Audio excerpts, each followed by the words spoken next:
নমস্কাৰ। আজি এয়া ক'লা কচু বনাই আছোঁ আৰু হিমোগ্ল'বিনটো মোৰ কমিছে, গতিকে ক'লা কচু মাজে মাজে খাব লাগে, তেতিয়া হিমোগ্ল'বিনটো আহি যায়। অলপ খালে আৰু ভাল এইবিলাক ঘৰুৱা বস্তুবিলাক। এয়া প্ৰথমতে বইল দি লৈছোঁ, এইখিনি বইল দি এইখিনি বনাই আছোঁ আৰু ইয়াতে সৰু মাছ দি দিছোঁ। আজি মাছ দিলে খাবলৈ সোৱাদটো বেছি ভাল হয়, গতিকে মাছ দি বনাইছোঁ।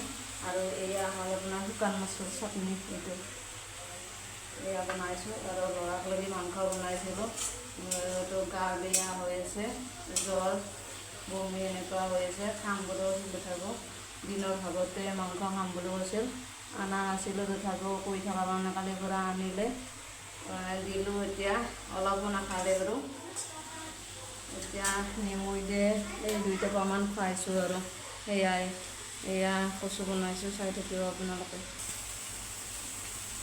আৰু এইখিনি হ'ল আপোনাৰ আদা নহৰু দি দিলোঁ, বাকী বিশেষ একো দিয়া নাই। এয়াই এইখিনি দি বনাইছোঁ আৰু অকল সৰু মাছ দিছোঁ, খাবলৈ সোৱাদ হয় যিহেতু। সেয়াই আপোনালোকে চাই থাকিব বাকীখিনি। সেয়া মোৰ কচুখিনি হৈ গ'ল। আপোনালোকৰ যদি ভিডিঅ'টো ভাল লাগিছে লাইক কৰিব, কমেণ্ট কৰিব আৰু ছাবস্ক্ৰাইব কৰিবলৈ যাতে নাপাহৰে। আজিলৈ মানে